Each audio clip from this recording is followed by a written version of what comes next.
Hello, everyone. Welcome back to another lecture. This is class 6, Globalization is Movement, Global Culture, Migration, and Tourism. Happy to be back lecturing at you. Hopefully you're sticking with it. We got quite a few viewings this week, but they're all pretty short. Just about under an hour of content for that. The chapter summaries, and of course this lecture that you're watching right now. So with this class, we're going to look to better understand global flows of culture and people, explain differences in how and where these flows move and barriers against them and to them, applying three cultural theories of globalization, particularly how they relate to the cultural flows. So we've got cultural differentialism, cultural hybridization, and cultural convergence. And that's going to be the primary of the first half of the lecture.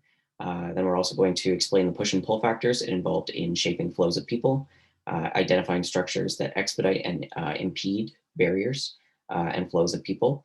And so we're going to be talking a lot about human trafficking and migration. And then we're also going to talk about how global flows are shaped about power and inequality. Shaped by power and inequality. So hopefully it's not too much going through, but there is quite a bit of content this week as well. So culture tends to flow relatively easily around the world because that involves ideas, words, images, sounds, whatnot. But digitized formats obviously speed up the possibilities of ideas moving around the world. So the internet allows for global downloading and sharing of digitized culture in forms like movies, videos, music, books, newspapers, video games, memes, and so on. Like you can pretty much pick out anything. And you have people who see themselves as part of the same culture, even though they're not geographically connected. And so you can maintain contact with one another through different video chats, phone calls, emails, social media. You can do it by, just sending it TikToks to each other back and forth, not actually talking, but staying connected through mutual things that you see. Individuals can also have be immersed in the culture that they originated from if they moved away from that location by reading online newspapers from home, connecting via social media, all of that kind of stuff. So while their global flows of digital culture is increasingly easy to get, there is still barriers to its flow, especially with the lack of access by many, especially in the context of the global digital divide, which we'll get into later, which is mostly in the South and connected to the internet. So there is still this unevenness of flows, partially depending on whether individuals originated from certain places, how powerful the influence of other cultures are on the world's most powerful societies, especially like the US. You've got flow around the world as well. So these cultures might be more readily available than the cultures of the relatively poorer and more marginalized societies based on these circumstances. So there are some similarities throughout these cultures, especially the ones that move quickly and easily around the globe. So like pop music, while others like theories based in social sciences move kind of in slow motion, and they might never actually get to that side of the world. So something to keep in mind as we go through here. But we have a lot of content on the theories of globalization. So these are relevant to all spheres of globalization, and they're beyond the neoliberal and neo-Marxist theories that we've kind of already touched on in previous classes. So we're talking about them here within the context of cultural globalization because they fit really well in these examples, but they can also be applicable to political and economic globalization. So don't think that they're just culturally based. They can be used in other sorts of globalization as well. So the theories are conductive to concepts being used to understand globalization, like flows and barriers. So for differentialism theory, it focuses more on barriers that prevent flows and would serve to make cultures more alike. So within this theory, cultures tend to remain different from one another, hence differentialism. And then convergence theory focuses on strong flows and weak barriers. So within this theory, local cultures could be overwhelmed by the more powerful cultures or globally homogenous cultures to converge on each other. And then hybridization theory focuses on interactions between internal and external flows. So within this theory, external flows interact with the internal flows in order to produce a unique cultural hybrid that combines elements of the two cultures together. So Barriers to external cultural flows exist in the hybridization theory, and while they're strong enough to kind of prevent these flows from completely overwhelming the local culture, they're not strong enough to block everything out of that flow. So then you get this cultural hybrid made from the two cultures. So here we're exploring these perspectives and how they apply to cultural global flows. So starting off with cultural differentialism in more detail, the definition is that cultures tend to remain stubbornly different from one another. So the theory emphasizes lasting differences among and between cultures that are largely unaffected by globalization or any other cultural processes and flows.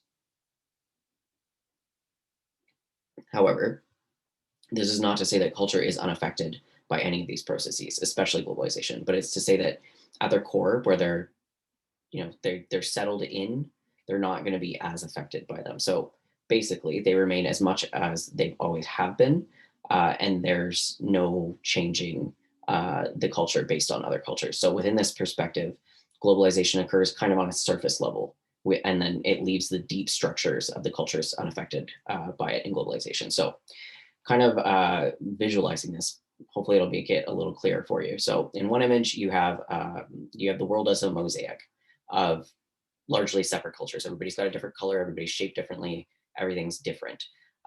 But in another image, you see a billiard ball table, so a pool table with these pool balls representing cultures bouncing off of each other, representing other cultures. So you have the cue ball hitting I guess the eight ball, and it bounces off of each other. So they're not connecting. They're hitting each other, and it's seen more threatening because it indicates this possibility of danger of potentially catastrophic collisions among them. And so at least some of the world's cultures exist within the peaceful coexistence of the mosaic, while others are threatening each other. And this theory has a long history because it's attracted a lot of attention within the last 20-ish years. Um, there's supporters and there's critics in both, but it's mostly set on two events. So the first is 9/11 and the continued religious fundamentalist violence that's ongoing today and the conflicts between immigrants and Western populations. So to some extent, these events are seen as the product of a clash between the Western and Islamic culture and the differences between them. And the other is the increasing multiculturalism of both the US and of the Western European countries, and the vast differences and hostility between the dominant and marginalized population. So evidence of these processes can be found in recent efforts in the US to build a wall with Mexico, or to prevent immigrants from Muslim countries coming into the US. There's also the Brexit and the backlash against migration into Britain, and the rise of the far right populist leaders that have been discussing this goal to restore national unity within these nations. So a controversial example of cultural differentialism is within Huntington's Clash of Civilizations.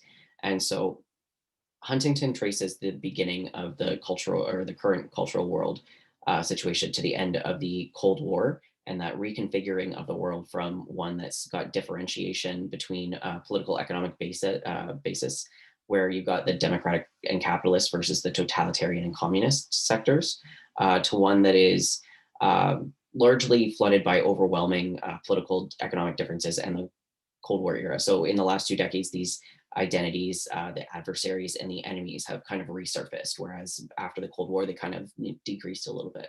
So Huntington uses the term civilization to describe the broadest level of culture and cultural identities. And what he sees is the emergence of fault lines among and between these civilizations. So given the historic hostilities among some of these civilizations involved, these fault lines have created a highly hostile and dangerous situation. And Huntington differentiates among 7 or 8 world civilizations. So this map shows where they're located.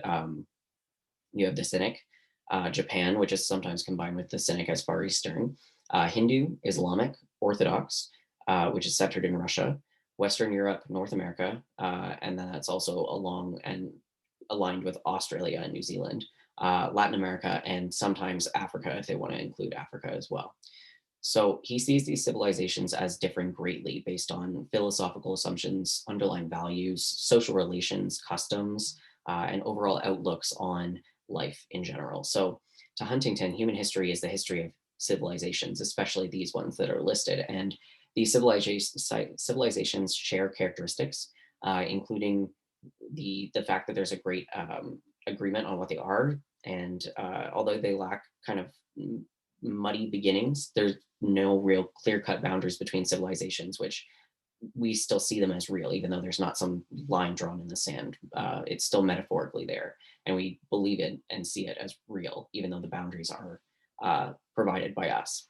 And so civilizations are among the most enduring of human associations, and they do change over time, but overall they stay pretty much within what they were before. And so you have this subjective self-identification with a civilization, which spans usually more than one nation state, as we can see in this. You can see that, we're connected with the US, we're connected with Australia and New Zealand, some of the European countries, all of that. So there's connections between all of us, and we relate to each other in a way that others we might not relate with, say, Islamic cultures or Latin American cultures.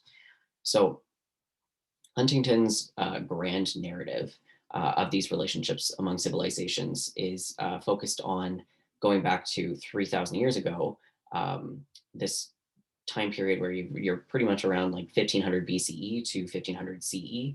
And the civilizations, we were pretty far spread at that point. So both in time and in space. So as a result, we had limited contact with each other. So, and if they were pretty intermittent. And then when they did occur, they were likely to be quite intense, but then they would stop. So after that phase went away, we come into the next phase where it's kind of like the 1500s to World War II, where it's kind of characterized by this overpowering and unidirectional impact of Western civilization on all other civilizations. And Huntington attributes this to various structural characteristics of the West, including the rise of cities, of commerce, state bureaucracy, and this emerging sense of national consciousness. So all of that coming together, you get a little bit more pushback. So the most immediate cause of this was also technological, especially within ocean navigation and the military. And in the end, the West has excelled in organizing violence. And, we tend to forget that in the West, but this was a violent upbringing for a lot of people in other parts of the world, of us forcing ourselves on them. So by the 1910s, just before the beginning of World War I, the world came closer. And in Huntington's view, it was the closest time that we ever got to having the world as one civilization, which was the Western civilization. So after this phase, we come into the third phase, which is the multi-civilizational system. And that's traceable to the end of the expansion of the West and the beginning of the revolt against it. So this period after World War II and until about 1990, it was characterized by a clash of ideas, especially with capitalist and communist ideologies. However, with the fall of communism, the major clashes in the world came to revolve around religion, culture, and ultimately civilizations. So while the West continues to be dominant, Huntington sees its decline, and it will be a slow decline, and it probably won't occur in a straight line, but it will involve a decline in the West's resources, so their population, economic products, the military capability, and other civilizations will increasingly reject the West, but they'll embrace and utilize the advances that the West has brought. And while the West declines, this resurgence of specifically two other civilizations is of greatest importance. So the first is the economic growth of Asian societies, especially the Sinic civilization. And Huntington sees this growth of Asian economies, which will soon surpass the West. And this will translate into increasing power for the East and a corresponding decline in ability for the West to be able to impose themselves on the East. So this economic growth that the East is going to have is going to be traceable to superior aspects of its culture, especially with collectivism in contrast to the individuality that is so dominant in the West, and also helpful to the rise of the economic growth in the East are other commonalities among the nations in the region, including religion. And so the successes of the Asian economy are not only important in themselves, but also for the role that they play as other models for non-Western societies. So this first of Huntington's arguments is not surprising or original, really, from what research says. So the world saw this dramatic growth after World War II, especially in the Japanese economy, and now we're seeing the same kind of transformation in China and India. And very few people would disagree that the view of the Chinese economy. It's definitely going to become the largest in the world in the not too distant future, and India will experience great economic growth as well. So um, more controversial in Huntington's second major point is involving the resurgence of Islam. So while the Cynic emergence is rooted in the economy, the Islamic expansion is rooted in population growth and the mobilization of that population. So this has touched virtually every Muslim society, usually first culturally and then socio-politically. And it can be seen as part of this global revival of religion. And it can also be seen as a product of and somewhat of an effort to come to grips with modernization.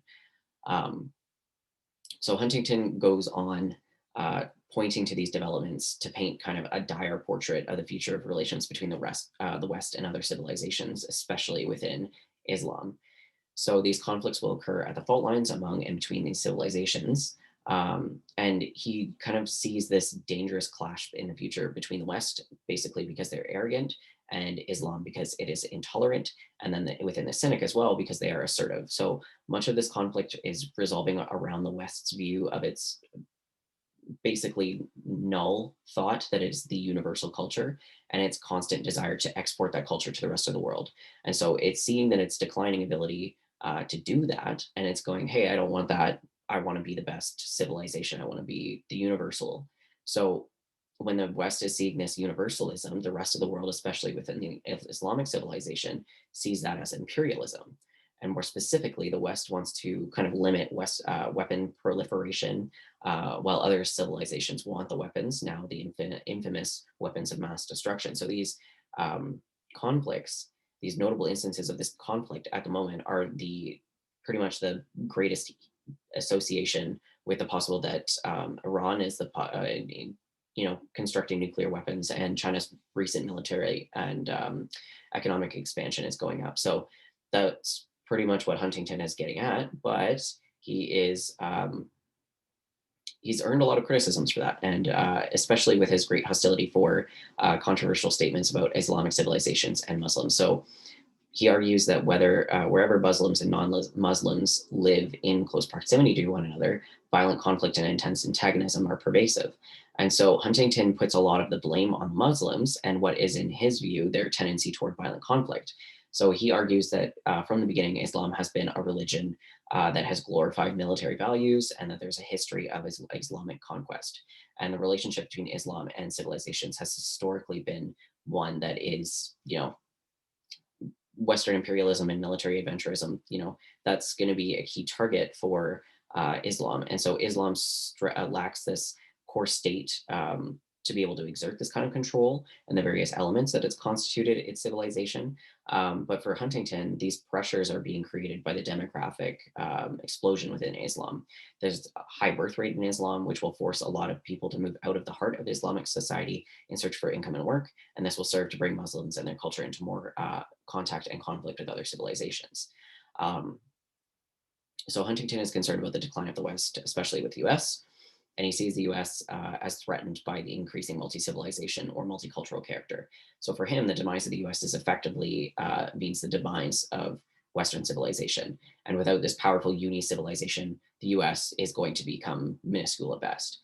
So Huntington is arguing then that the West needs to survive and prosper, and they must do two things. So first, it has to reaffirm its identity as a Western civilization or nation rather than multi-civilizational. And it must also reaffirm and reassert its role as the leader in Western civilization around the globe. So in essence, he's arguing that you have to reinvent imperialism to avoid somebody else coming and doing the same thing to you. So that's where we get this somewhat white nationalist or Nazism that has resurged throughout the West, where these ideals of Westernization and Western civilization are impacting others now, whereas previously it was, strictly in the West with the US. So now it's going to be used as a tool to fight back instead of immediately going in to conquer. So hopefully that makes sense. So basically, in some ideal sense, globalization has become this process by which civilizations are going to continue to exist and move in parallel and independent fashion in the coming years. and this is going to constitute a reaffirmation of importance of civilization and culture within the era of globalization. So beyond Huntington's highly controversial arguments as a more general theory of culture as well, especially within the global flow of culture. And so this is what cultural differentialism is emphasizing. So the barriers to cultural flows and the ways in which those barriers lead to cultures remain kind of distinct and potentially in conflict with one another. So before I move on to something else, I also do want to note that a lot of their controversy between Huntington's thesis is that it promotes cultural racism and Islamophobia. So he's characterizing any civilization as a monolithic and an entity, and he ignores a lot of important differences between the West or Cynic or Islamic cultures. For example, he doesn't consider the differences in the US and the French attitudes on the recent wars in Iraq and Afghanistan, or the different adherents of Islam, many of which that don't actually promote violence, that Huntington is just assuming from them. He also assumes a very rigid cultural difference between cultures, including pro-democracy attitudes and ideals in the West and anti-democracy attitudes within Islam. However, there's a lot of data that shows that Muslims and Christians around the world have pretty much the same level of support for democracy. And third, he also has concerns about the fall of Western civilization and its vulnerability to multiculturalism. And that reflects a belief that's this inherent superiority of the West and inferiority of Islam and other civilizations. So these are all like within his theoretical framework, and they all reduce each group to a very simplified set of cultural criteria, and it assigns superiority to Western cultures over Islamic or Cynic cultures, which is not great. And it also very, very importantly, it promotes a fear towards Islam. So want to avoid that, making it very clear that this is not a good argument that you want to be taking up, because it does promote negative stereotypes within each of the cultures. One within the Islamic culture saying that they're inherently violent, and also within the US saying that they're inherently nationalistic in a negative way. So continuing on, religion, obviously we've got a lot from that with Huntington civilizations, as well as the cultural character of religion. And this is a really good spot for the discussion of religion and its relation to globalization. So the relationship between globalization and religion is very much discussed today. However, it's clear that this relationship is ancient, since religion has globalized before anything else.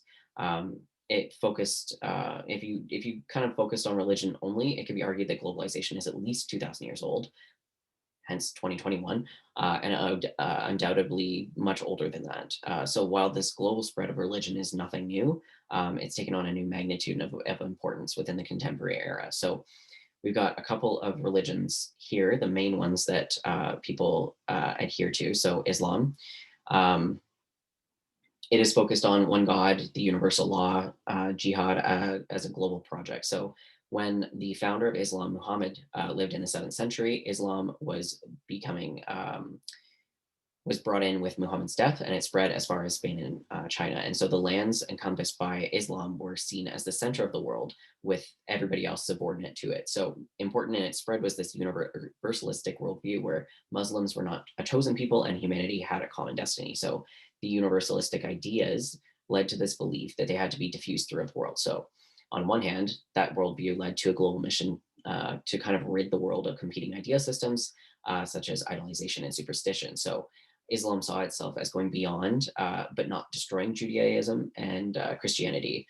But believers in Islam, as well as their armies, spread westward into Spain and France, eastward into Persia, and eventually into India and China. And they traveled with this belief that they were the messengers of Islam, and that the rest of the world was eagerly waiting for and being actively denied their message. So that's where this belief emerged, where Islam would prevail among the world's peoples, either by willing acceptance or by violent resistance by conquest. So because there was only one God and therefore only one law, this kind of mission took no notice of nation states and their borders. So in the end, we have these grand ambitions of Islam that were thwarted. One factor of that was based on Christianity, and another was the principle of jihad, which is the duty to struggle for God against his doubters and enemies. And so Islam was willing to compromise with its opponents, and this had a negative effect on its ambitions. So, because Muslims believed that the ultimate victory was assured contact, trade, and traffic with non believers, and that was considered acceptable, even encouraged, their efforts kind of had limited success because within those crusades, they also had a lot of military defeats that forced Muslims out of Italy, Spain, Portugal, and the history of the efforts remain strong among the devotees of Islam, and this helps to inform the contemporary thinking of jihadists. So today, Islam is the world's second largest religion, with 2.2 billion people adhering. It's expected to grow more rapidly than any other religion within the next half a century.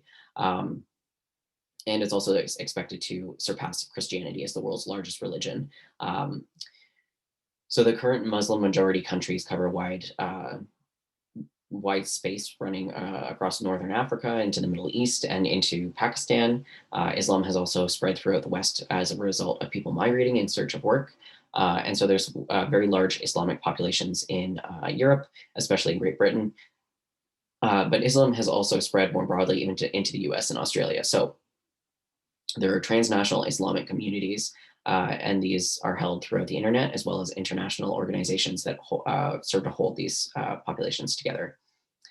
So a slightly smaller religion is Hinduism. So there's over 1.1 billion Hindus in the world, but the vast majority of them live in India. And so Hinduism is generally thought of as this religion that is kind of lacking some of the main characteristics of a religion, such as a founder, a key set of fundamental beliefs and practices, or a church. But Hinduism has spread across 6 continents, and it's the world's third largest religion. And it's spread both by migrants and religious teachers. And it's heavily concentrated geographically in the East. But Hinduism has been very important for the Easternization of the world, as we've talked about before, in the spread of yoga, transcendental meditation, etc. Then we've also got Buddhism, and Buddhism arose in the 6th century BCE and began to have a transnational influence about 3 centuries later. So there are about 500 million Buddhists in the world today, although the majority are also in Asia. But Buddhism has spread throughout the globe, and it's spread in various ways. There's even a cyber Buddhism, and it's produced a lot of different variants of Buddhism. So these exist throughout the world in different capacities. However, there's also the possibility of Buddhism's decline or even disappearance, as one research center projects that the Buddhist population will fall after 2030. And this will be especially pronounced in Japan, and the Japanese have tended to rely on Buddhism for funerals while drawing on other religions for other purposes like weddings. But there's kind of this declining interest in using Buddhism for funerals, and instead of having them in Buddhist temples or at a home, Japanese people are using funeral homes instead. Some are avoiding funerals completely just by being cremated. But in either case, temples are in decline, although that there are other factors involved in why it's declining, especially in aging population, which we may also see with Christianity. So Christianity has about 2.3 billion adherents. It's the largest religion of the world. It has spread throughout the Middle East following the death of Christ. It grew and spread within the Roman Empire, and it was an important contributor to the Roman Empire's decline and fall. The Emperor Constantine moved Rome in the direction of greater religious tolerance, and he became a Christian. But obviously, we have seen a lot of different types of Christianity. So we've got the Roman Catholic Church, you've got the Greek-speaking Eastern Orthodox Church, you've got these two that are kind of competing within. So once they split between the two, Christianity had become a religion oriented of the Christianization of the world, and these crusades were a major event in the history of Christianization and of globalization more generally. And so shortly after the formal split had taken place, these crusades were designed to liberate the Holy Land from Muslims and others who had gained control of Jerusalem. And so this is still a very hot button issue for Muslims, as reflected in one of the firestorms that erupted after previous President George Bush used the word crusades in a speech after the 9/11 attacks. Overall, Christianity today is still growing and expanding, but it's in a decline in Europe as it's becoming kind of bigger in the South, so in Asia and Africa and Latin America, but it's declining more in Europe. So these areas will soon become the center of Christianity in the not too distant future. Um, it's also important to keep in mind that there's a lot of spread of the institutionalized religion and not unrelated to other institutions in the aspects of globalization. So, with the spread of Christianity in the 16th and 18th centuries, was also related to the spread of a European political power and influence. So, that is something to keep in mind as well. That there were other underlying factors to it becoming the um, biggest religion in the world. So then we've got Judaism, and it's the smallest world religion. Only about 14 million people in the world define themselves as Jewish, representing less than 0.2% of the world's population. So it's been small for a variety of reasons, but it's still very important. So the importance of it, both historically and now, has been far greater than one would expect simply looking at the numbers involved. By the late 19th century, there were 12 million Jewish people in the world who, as a result of the diaspora, had migrated from the Middle East and had come to be spread kind of throughout the world in small pockets. And there was this continued concentration in Europe of Jewish people, but there were migrations to North America and to Israel that was then under Ottoman control. By the Second World War, the number of Jewish people in the world had grown to 16 million, but the Holocaust led to a reduction of the Jewish population to about 10 million. The founding in Israel in 1948 marked a very important turning point for Jewish people, and most of the Jewish population in Israel most of the Jewish population is now in Israel. It's about 5 million people, and it's expected to kind of grow up to 8 million ish by 2050. The other part of the large concentration of Jewish people is in the US, with about 80% of the population living in the US or Israel. And then the rest of the population is spread throughout the world, especially in Europe. Um, so the spread of Jewish people throughout the world, the Holocaust, anti-Semitism, uh, the current and never-ending conflict between Israel and its Muslim neighbors over Palestine are just a few of the factors that make it very significant globally. So these are all the religions that have this cultural differentialism where you've got some that are hitting each other and they're not, coinciding with each other in a way that other cultures, and other cultural aspects come together in things like hybridization. So cultural hybridization emphasizes the mixing of cultures, and it's as a result of globalization and the production, um, kind of integrating the global and the local of this, creating this new and unique cultural hybrid that they're not reducible to either the local or the global culture. So from this perspective, you've got to focus on the mixing of global processes with various local realities to produce new hybrid forms that indicate continued global heterogeneity rather than homogenization. So hybridization is a very positive, even romantic view of globalization, as it's basically a creative process that it allows something new to emerge, a new cultural reality to emerge. And it's kind of increasing heterogeneity in many different locales. So Robertson described a handful of essential elements on cultural hybridization. So within cultural hybridization, the perspectives on globalization adopted by those who emphasize globalization are that the world is growing more pluralistic. So globalization theory is exceptionally alert to differences within and between areas of the world. You've also got individuals and local groups that have great power to adapt, innovate, maneuver within a localized world, where globalization theory sees individuals and groups that are local as important and creative agents. You also have social processes that are relational and contingent. So globalization is provoking a variety of reactions from people, ranging from the nationalist entrenchment to kind of an embrace of change and that production of globalization. And also commodities and the media are not seen as coercive, but rather providing materials to be used in the world by individuals throughout.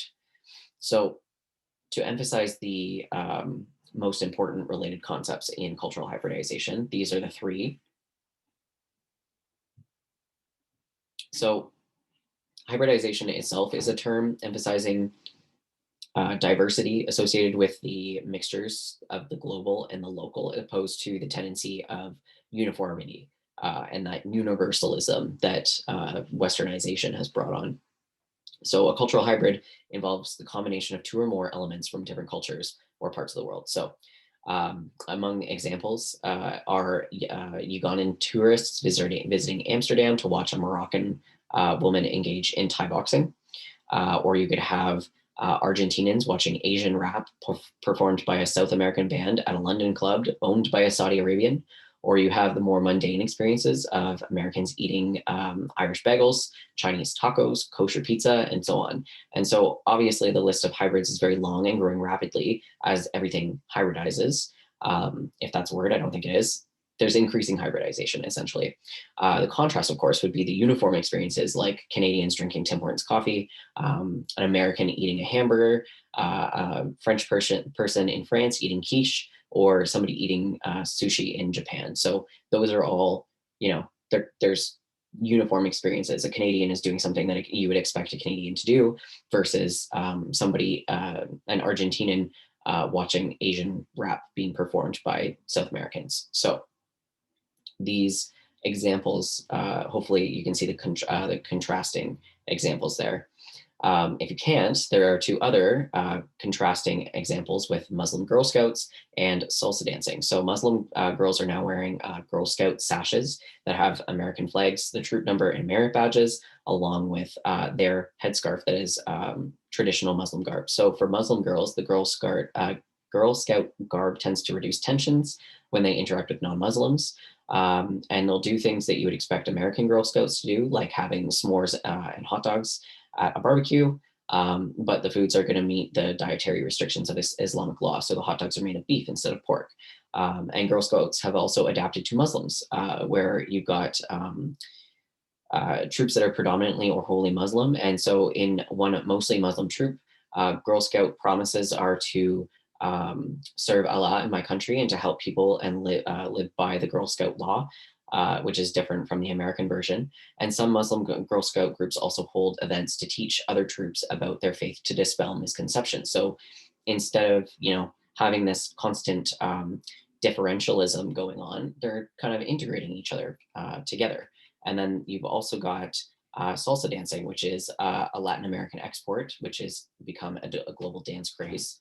And as the salsa has been exported throughout the world, it's become, it's not being practiced in the same way that it has in where it originated or in other locales. So there are different dance types in different Latin American countries. So in Cuba, there's a more athletic dance to it. In Puerto Rico, it's kind of a New York style, which has straighter movements. In Colombia and Venezuela, there's kind of a restrained style with a lot of backstepping, smaller movements, and a less elaborate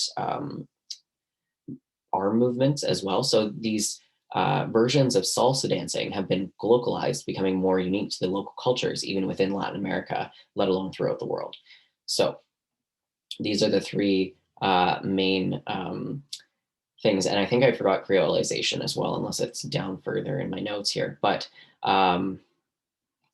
creolization is a combination of languages specifically, so that you get two languages that were previously unintelligible to one another. So Fringlish, I guess you could say. So mixing Anglophone and Francophones, where you got a mixture of French and English. And before it wasn't understood by either of them. But now if you go talk to somebody probably in Quebec or in Newfoundland, you're going to get this kind of mixture of French and English.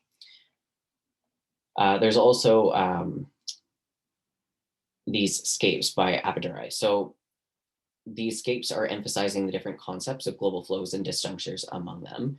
And these flows and disjunctures kind of serve to produce unique cultural realities around the world. So there's 5 global flows, which are listed on the slide here.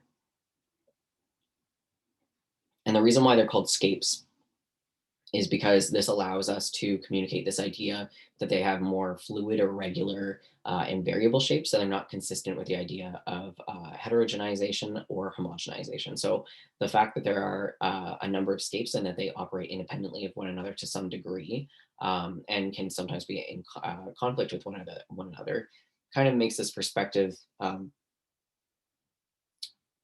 associated with or in tune with cultural diversity.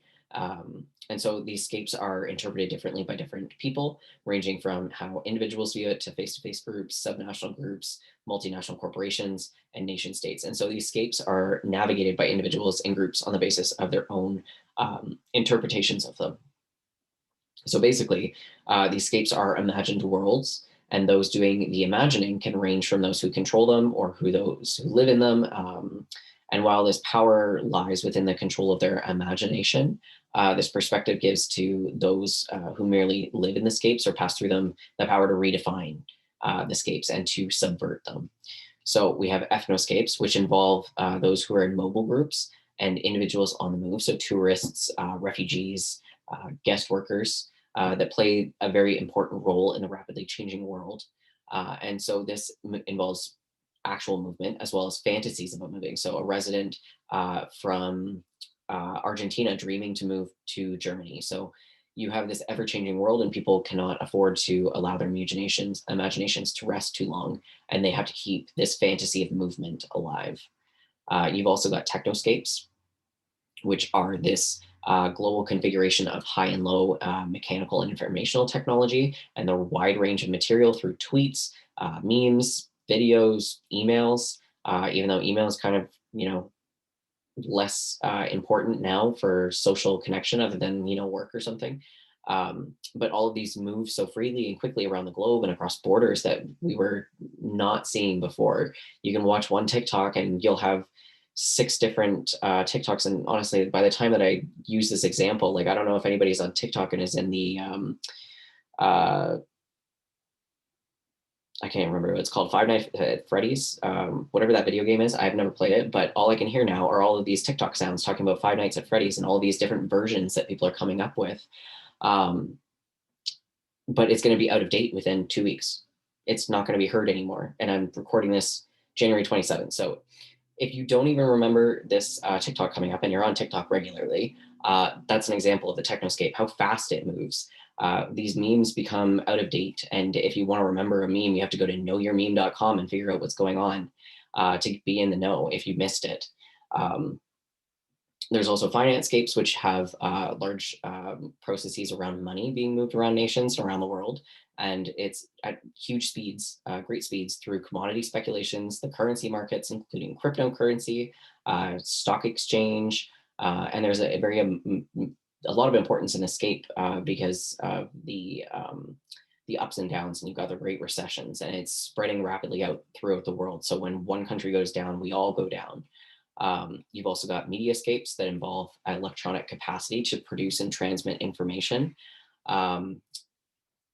So there's not only just the information, but also the images of the world, and there's media creation and dissemination. So you've got blogs, you've got journalists, you've got news outlets, global filmmakers and distributors, TV stations, newspapers, news articles, even forums like Reddit, other online news sites like Vox as in VOX, not Fox News, and magazines. So there's a very wide range of locations that you can get all of those, and they all move very quickly as well. And then there's also ideascapes like mediascapes, which are a set of images. And these are usually restricted to political images produced by states in line with their ideology. So think propaganda, or the images of counter ideologies that are produced by movements that seek to kind of supplant those in power, or at least try to gain some of that power. So these are communicating different ideas to people based on the traditional norms that are being placed within them. So these frameworks offer a useful way to conceptualize global flows by highlighting the new combinations of these forms. So three things are especially important within these landscapes. So first, they can be seen as a global process that are partly or wholly independent in any given nation state. Second, these global flows not only occur through the landscapes, but also increasingly through disjunctures among them. So to give one example of a disjuncture, the Japanese tend to be open to ideas in ideoscapes and mediascapes, but notoriously closed to immigration, at least with one of those things within the ethnoscape. So more generally, the free movement of some landscapes may be at variance with blockages of others. So studies in this area must be kind of attuned to these kinds of disjunctures and their implication for globalization. And third, territories are going to be affected by the five landscapes and their disjunctures, and that leads to important differences among and between cultures. Um, so the focus on landscapes and their disjunctures points globalization studies into various directions. But the key point here is that there's a focus in line with hybridization. These are things that are coming together and changing because they interact with each other. Then we've got cultural convergence. So this is the third theory. Sorry that there's so much theory in this one. So while differentialism, sorry, is rooted in the idea of lasting differences among and between cultures, hybridization is emphasizing differences resulting from the interaction of global and the local, while cultural convergence is based on the idea that globalization tends to lead to this kind of increasing sameness throughout the world.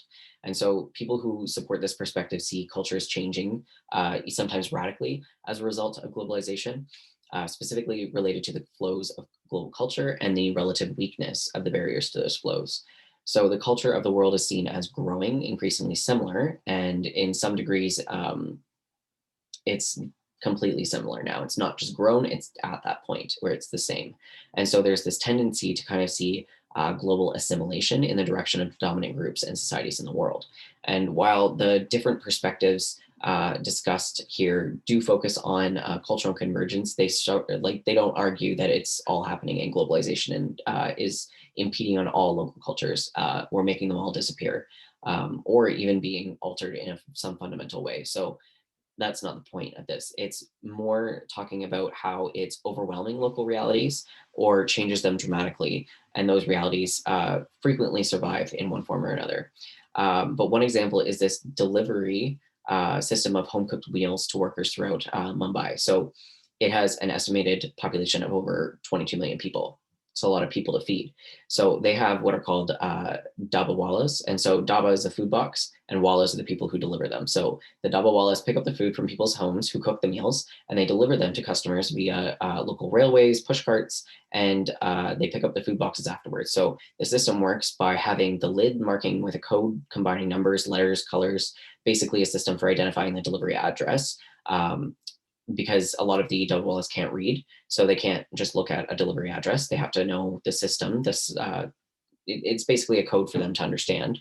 And most of the families who use the double walla service have a particular dietary restriction.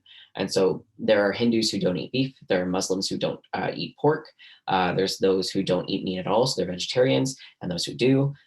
There's also strict diets that even exclude onions, potatoes, garlic, all of these things. So the system functions through a network of dawwalas, with most of the meals moving through multiple pairs of hands.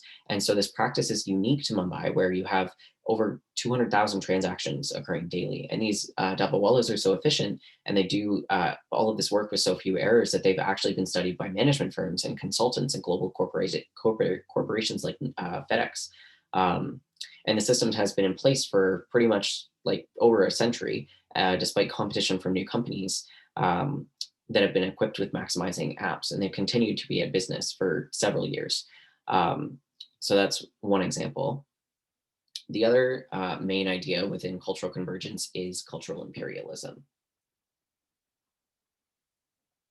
So this idea indicates that there are one or more cultures kind of imposing themselves more or less consciously on other cultures, which imposes on them, the locals, and destroys local culture in whole or in part. And so there's a lot of examples of cultural imperialism in the world and within local culture, especially within the north to the south. One example of that is the traditional crafts that are being threatened with destruction of it as a result of globalization. Um, Specifically, the hand-woven silk sari that is made in India. And so these silk saris can take as much as 2 months to make by hand.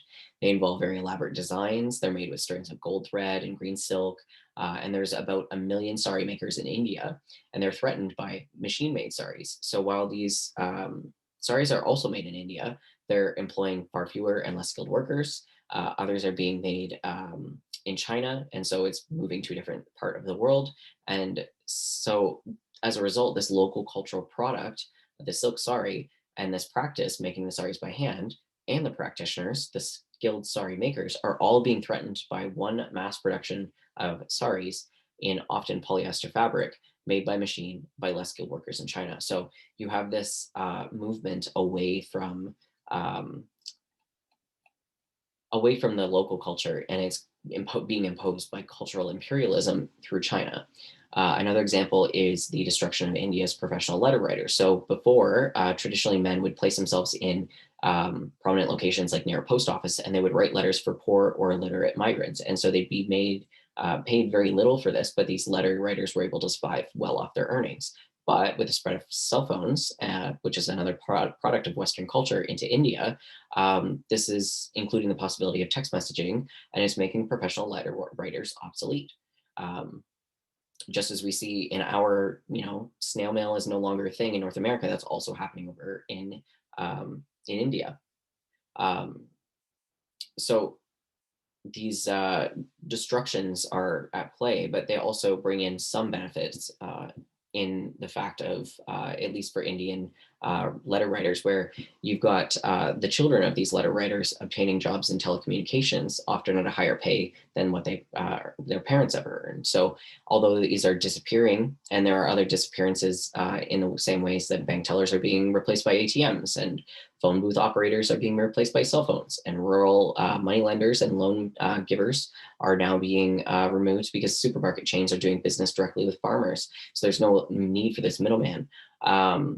Cashiers in fast food restaurants being replaced by digital order taking boards. I don't know what they're called. Basically the thing where you can punch in your order at McDonald's.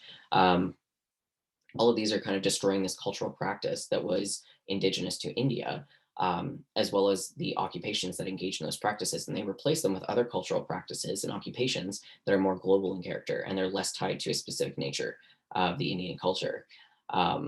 So that's relatively important, and a good example of that as well. And so fear of cultural convergence also led to the Universal Declaration on Cultural Diversity, or UNESCO. So examples such as these have led to this argument that what we're seeing throughout the world is increasing convergence, and it's a result of cultural imperialism. So UNESCO is sufficiently concerned about this idea of cultural imperialism, and so it adopted this Declaration on Cultural Diversity. And so despite these examples of cultural imperialism, a lot of people have argued that there is a danger of cultural imperialism.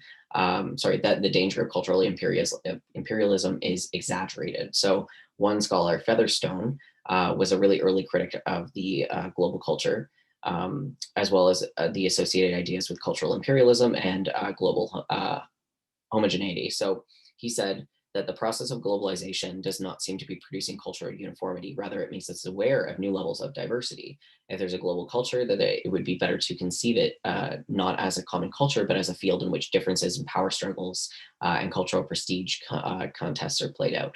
And then we also have Tomlinson, who also saw examples of increasing similarity around the globe in the operations of global capitalist systems and its effects.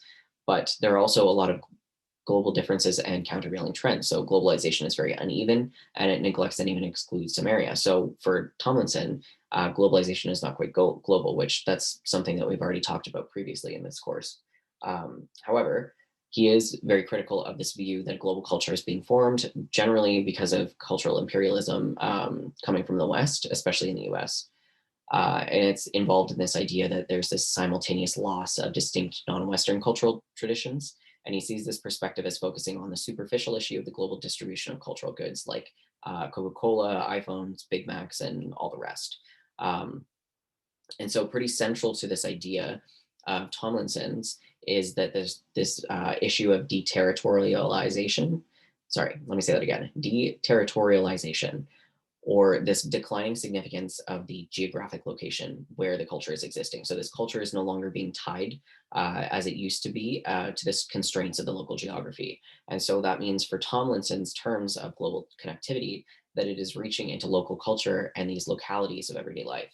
And this transformation is perplexing and disruptive, and it's exhilarating and empowering.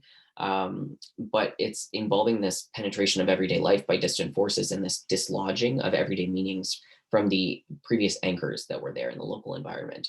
And so, in the long run, it might be that this weakening of traditional bonds between cultural experience and geographic territory will become a far reaching effect of globalization. Um, but Tomlinson is also careful to point out that this does not involve a loss, but localities also thrive with globalization. Um, Tomlinson also singles out the media and communication technology for their role in deterritorialization, and he's very even-handed, arguing that there might be negatives associated with it, but there's also positives as well. So with the negatives, you have negative effects on emotion, on social relations, and cultural identity, but there's positives also with new cultural openness and global ethical responsibility across different cultures. So despite that, deterritorialization kind of depends on this exposure to transcultural media representations and a familiarity with other cultures, which can't be assumed. You have to, exist within it. So hopefully you've all heard this term before, McDonaldization. Ritzer's biggest thesis, probably his most popular one. Um, so cultural convergence and McDonaldization is going to be very heavy within these because you see um, a lot of McDonaldization in the world at the moment. So McDonaldization is based on Weber's classic theory of not rationalization in the West. So Weber's theory was an early theory of globalization, since he tended to see it um, within this domination of rationalization in the world. And a lot of the world was kind of destined to become rationalized as well. So within Weber's model of the rationalization process was this bureaucracy. And at the end of the 20th century, Ritzer's McDonaldization thesis kind of takes the fast food restaurant at its model. So the thesis also brings into the theory this 21st century view and the views of rationalization extending into more sectors of society and more areas of the world than Weber ever kind of imagined. So this homogenization, this global cultural homogenization, is being impacted by McDonaldization. So McDonaldization is defined as the process by which the principles of the fast food restaurant are coming to dominate more and more sectors of American society and other parts of the world. So this is in respect to the definition, making it clear that McDonaldization is a global force. Like, this is not just in North America, it's everywhere now. So within the nature of the McDonaldization process, it has five basic dimensions. You've got efficiency, calculability, predictability, control through substitution of technology for people, and a rationality of rationality. So that's a lot. Starting with efficiency, though, McDonald's pretty much trying to get the best means to whatever possible ends are desired. So fast food workers they must work efficiently. Burgers are assembled and cooked in an assembly line fashion. Customers want and are expected to acquire their meals efficiency. You don't want to spend more than a minute going through a drive-through, and so there's a very highly efficient means for customers to obtain and for employees to dole out these meals. And so overall, there's a variety of norms, rules, regulations, procedures, and structures that have been put in place in fast food restaurants in order to ensure that the employees and customers act in the most efficient manner. And the efficiency is one party helps to ensure that the other will behave in a similar manner. So if you are able to get the customer their burger faster, the customer will leave faster, which means a new customer can take their place, and it continues. Second, of great importance is called calculability. So it's an emphasis on quantity, often to the detriment of quality. So various aspects of work of employees at fast food restaurants are timed. We've got the 25 seconds that it takes for Tim Hortons to get your coffee. If it's over 25 seconds, that's too long. And from the point of view from the employee, this is resulting in a lot of dissatisfaction, alienation, and very high turnover rates. Similarly, customers are expected to spend as little time as possible in the fast food restaurant. The drive-through window kind of reduces this time to pretty much zero because you don't ever step foot in the restaurant. But if the customer also wants to eat in the restaurant, the chairs are designed to feel increasingly uncomfortable in order to impel them to leave after about 20 minutes. They don't want you sticking around. That takes up too much time, it takes up too much space. And so this emphasis on speed has a negative effect on the quality of the dining experience within the fast food restaurant. And it also emphasizes on the work that is done within the fast food restaurant, and it means that the customers cannot be served high quality food because it requires pretty much no time to prepare. McDonaldization also emphasis on predictability, meaning that you have the same thing happening every single time, and also pretty much the same thing going on in every geographic setting to another, which is an interesting thing to think about. If you're in a Tim Hortons in North Bay, and then you go into a Tim Hortons in Toronto, and then you go into a Tim Hortons in Bracebridge, and you go to a Tim Hortons in Sault Ste. Marie, in Thunder Bay, in Sudbury, in Edmonton, in British Columbia, anywhere that you walk into a Tim Hortons, it's going to be the exact same.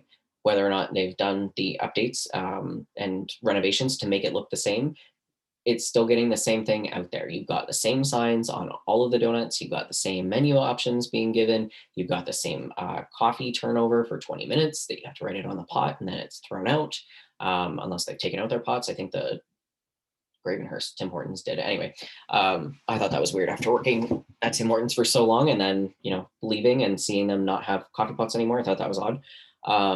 Anyway, predictability. You walk in, you know how to act. The employees ask the same questions. You're following the same scripts. You order, you take your coffee, you leave. For the most part, customers are also expected to know what they want. They have to know where to look, where they want to find things. They're expected to order, pay, leave quickly. Employees are also following the script where they're expected to thank them when they do leave. And there's a highly predictable ritual played out in this fast food restaurant. There's also a fair amount of control through substitutions of technology for people. So you've got the screens set up in McDonald's now so you can punch in your order. And there's also a rationality through rationality. And hopefully we'll get into that a little bit more later on. But there's this kind of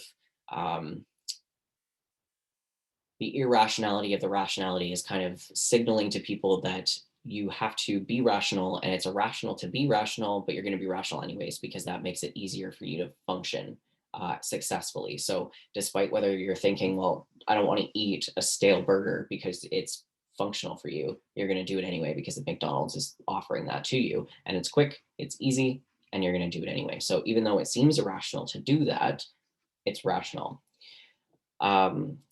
So McDonaldization is very successful. McDonald's is, as a restaurant, is very successful. You've got a lot of McDonald's locations. You've got locations in over 100 countries. More than 2/3 of McDonald's revenue now comes from its overseas operations, especially within Southeast Asia and in China. And its new stores are designed to offer digitized ordering. You've got more personalized experiences, and the bulk of the new stores offering delivery services. So this is becoming very, very rapidly wide known across the world. And so all of these experiences are showing the different ways that other services, other restaurants, other stores can pick up this model of McDonald's and use it for their own benefit. So now you see it with Starbucks and Starbucksization. So Starbucks is an increasingly global force. It continues to grow, and it's in 80 countries, including having a very strong presence in Latin America, in Europe, the Middle East, and a lot of highly McDonaldized firms outside of the fast food industry have also had a lot of success globally. So you've got probably the most notorious example as Walmart. And since Walmart opened its first international store in Mexico in 1991, it now operates over 5,900 international units in 26 countries. So it's now the same thing. And if you walk into a Walmart in the US, you're going to see the same kind of stuff that you're going to see in Canada, maybe better options because they have cooler food. Canada is not one to start making mac and cheese with bacon hot pockets or anything like that. At least not yet. They usually let US do it first, but you're going to see the same types of food. You're going to see the same type of setup. You're going to be able to get everything because it's a department store. And if it's got a grocery store, you can get groceries at the same time, et cetera, et cetera. Another indicator of globalization is also the fact that other nations have developed their own variants of McDonald's fast food restaurants. So we have Tim Hortons, which has merged with Wendy's. And in 2019, it also, it's the parent company now, which was associated with Burger King, and it's American now. So not even Canadian owned anymore. Regardless, it's announced the opening 1,500 Tim Hortons locations in China over the next 8 to 10 years. And after the 2003 war with Iraq, a number of McDonald's clones like Matbacks opened there. And so, despite this great hostility between the governments of Iran and the US, you've got Iranians that are very positive toward Americans and America, and this is reflected based on their fast food restaurants. Um, and while there were almost no American change there as of 2020, there's local shops that are modeled after them. So you've got Mash Donald's with its golden arches and its smiling clown. You've got other knockoffs in Tehran, including Kabuki Fried Chicken instead of KFC, Pizza Hat instead of Pizza Hut, and Burger House instead of Burger King. So this is coming full circle. And so other countries are now using this McDonaldized institution to export them to the US. And so you've got the Body Shop, which is a British cosmetics chain. You've got Bath and Body Works, also British. You've got Paulo Campero, a Guatemalan chain that's specializing in fried chicken that has 350 stores in 12 countries and spreading throughout the US. So, as a model of the process, McDonald's has come to kind of occupy this central position throughout the world. And so, fast food is being modeled by the process of McDonaldization, and it's expanding very much further out. As we can see from Amazon as well, it's very clearly McDonaldized with its robot warehouses, their highly efficient delivery system, algorithms that streamline product reviews and similar viewed items. And you could even argue that its new Amazon Go store in Seattle is hyper McDonaldized. Shoppers just use the Amazon Go app on entering the store. They take whatever automatically detected products they want to purchase and they leave the store. So Amazon's kind of just walk out technology is connected to the internet and employs a computer vision sensors, deep learning. And so there's no need for employees. Everything's digitalized. And there's also stuff like Uber and all of those. So the process of McDonaldization has obviously penetrated much deeper into society at the same time. And it's had so many wide ranging studies having analyzed McDonaldization. So we've got it in higher education, in the church, in social work, in psychotherapy, and other things. Like it's just highly efficient to get the best out of people as fast as humanly possible. And one thing that it's kind of interesting to see is that it's even penetrated the sex industry with the example of Viagra. So Viagra, if anybody doesn't know, is designed to help with deal with erectile dysfunction, but it could be argued that it also serves in many ways to McDonaldize sex by making it more predictable with the ability of those assigned male at birth to perform sexually. And so Viagra and its use has become kind of this global phenomenon, and this wide scale use of Viagra is a kind of a subject of concern not only in the US but elsewhere in the world. So in Spain, for example, Viagra has been stolen from pharmacies. It's become a recreational drug demanded by young people. Its producer, Pfizer, how ironic that we're seeing the name pop up here, of course, they've generated enormous sales at super high retail prices, like $73 per pill in the US, and illegal sales at nightclubs. There's this great demand for Viagra in a society that's noted kind of for its macho culture. Why is that? So, according to one spokesperson for the company that makes Viagra, it's linked to McDonaldization. So, it's based on this need to have this fast food notion where everybody's stressed out, and this is not good for male sexual performance. So, it's very interesting. I find it very interesting. I think that would be a great final essay topic, combined in some way with the porn industry. If anybody's interested in delving into that topic of the sex industry and globalization on that side. But anyway, McDonaldization as a theory of globalization emphasizes this convergence, but it also does not argue that everything throughout the world is growing increasingly homogenous. Overall, we see this global proliferation of systems that operate on the basis of the basic principles of McDonaldization. However, while that represents some degree of convergence, there's also this considerable variation around the world in terms of the degree in the way in which McDonaldized systems provoke resistance as well.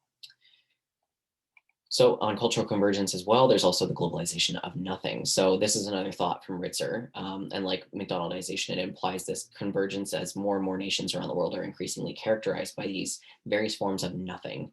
And so the argument is basically that there's an elective affinity, using a term that's from Weber, between globalization and nothing. And that is, one does not cause the other, but they do tend to marry together. So within this argument is this idea of globalization. So it's here, globalization. So this is a combination of grow and globalization. So there's growth that you're thinking of here. So keep that. It's kind of in a companion to globalization. Um, so the main interest here is in seeing the power, influence, and in some cases profit grow. Hence the term globalization, combination of grow and globalization throughout the world.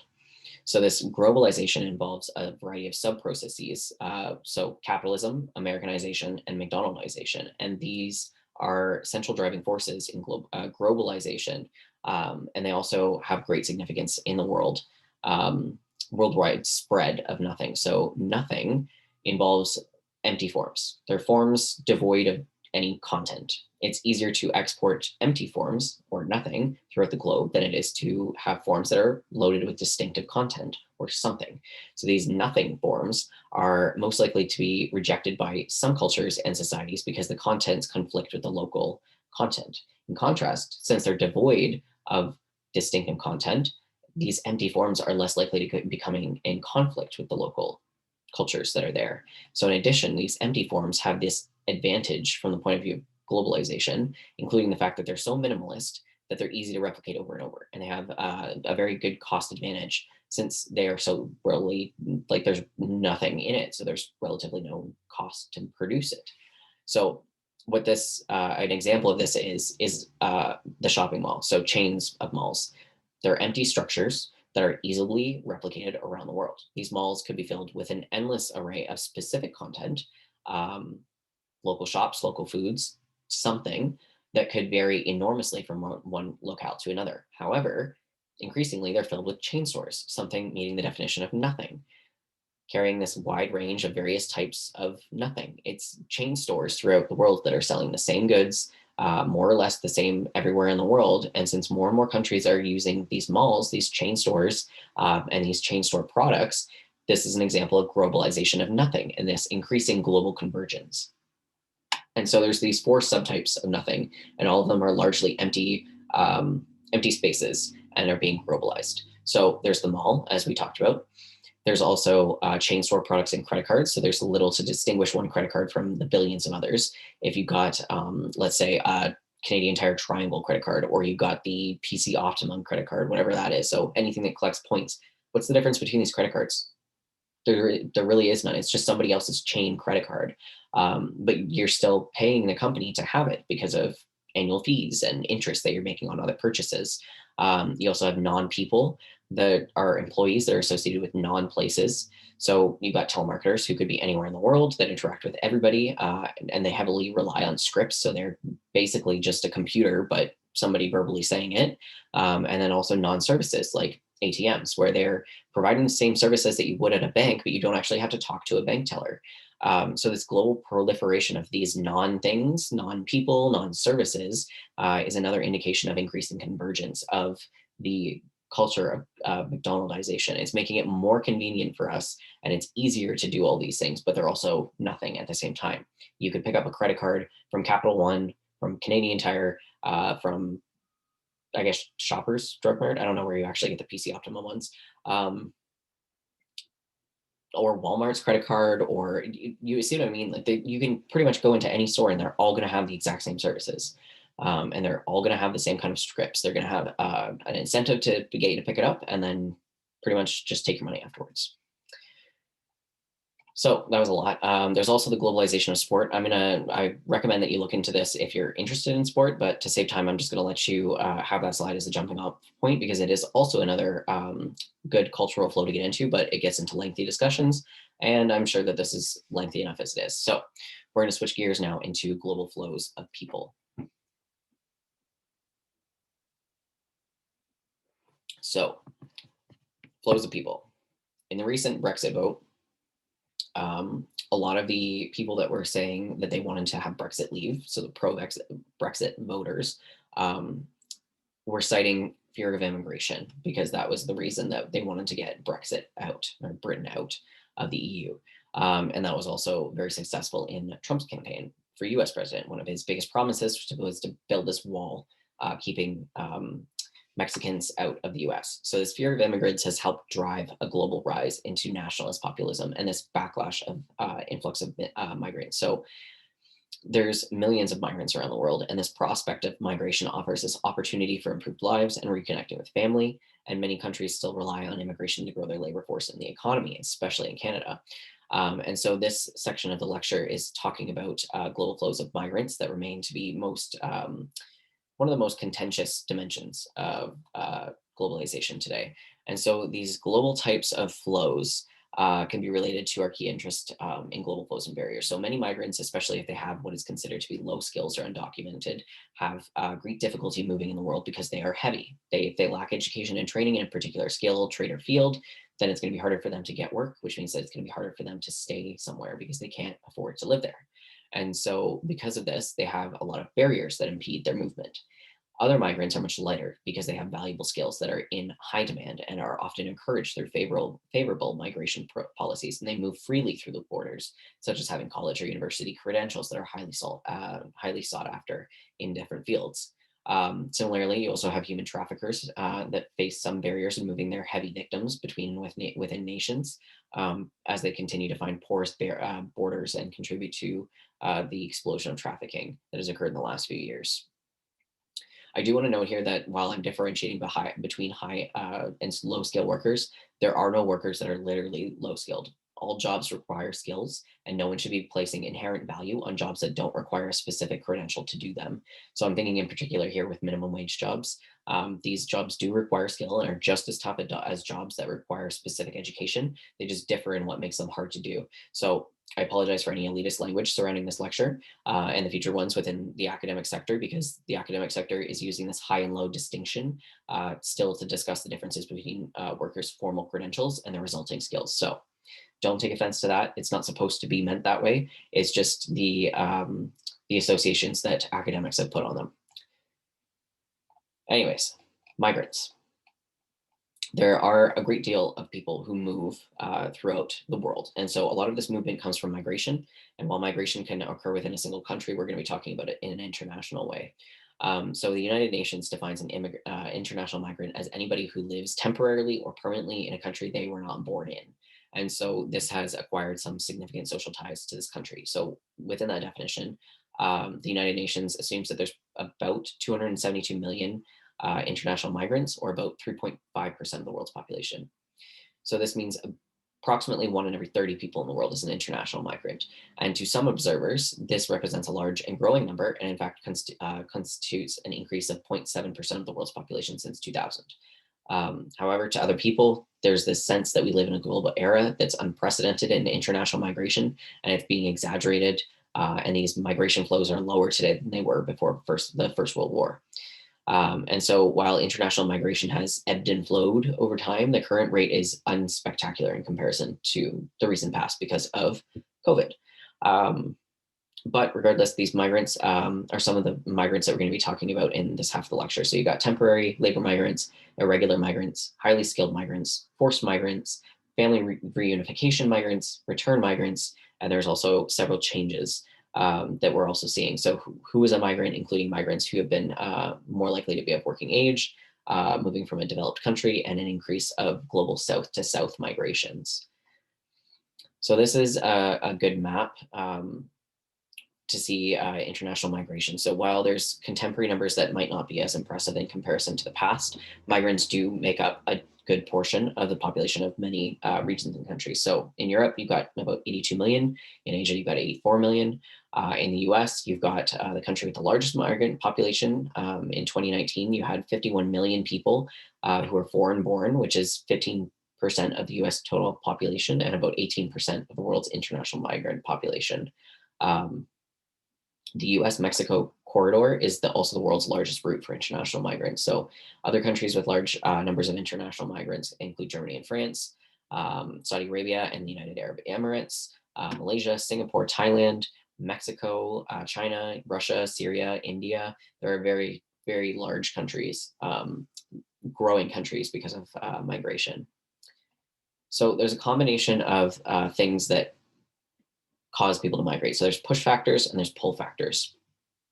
Among the push factors are these motivations of the migrants, usually contextual issues in their home country, like unemployment, low pay, making it difficult or impossible to achieve their goals, major disruptions such as war or famine, political persecution, environmental catastrophes, economic depressions, etc.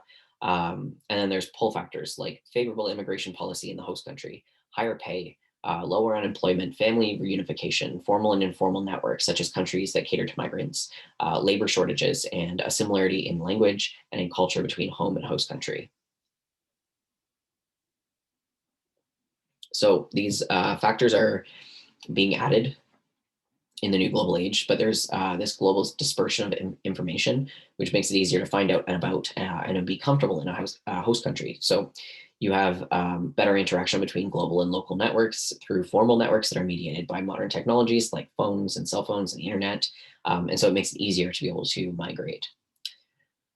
Although there are some changes to migration in the global age, there are still a lot of restrictions to migration. And so there's motivations that are placed and restrictions that are placed. So there's kind of this goal to keep people where they are, especially in countries where they have very high emigration rates. So a desire to retain the labor so that they can compete in the labor market.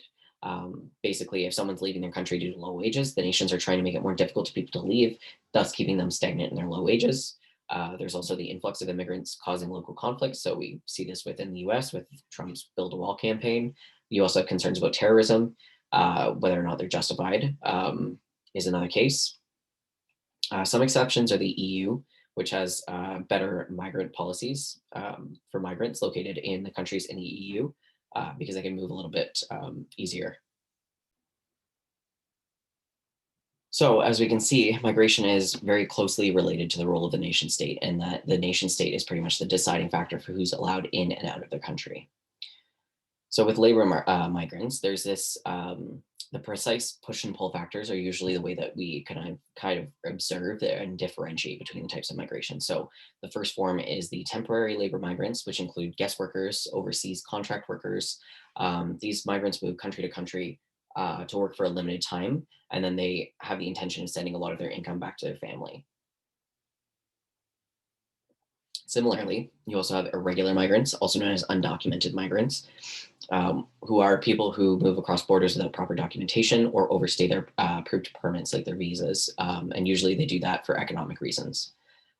There's also highly skilled migrants who are people who move with special work qualifications. So, for example, managers or executives, doctors, other similarly trained workers.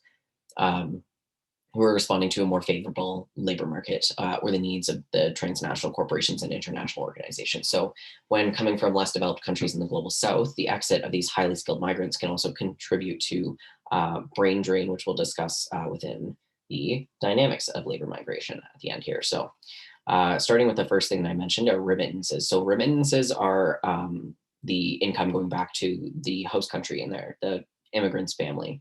And so the issue with remittances is increasingly important as more and more immigrants and that are documented and undocumented make their way into the developed countries to find work. So those who are successful often end up sending money back to their country of origin for the care and support of their family members through remittances.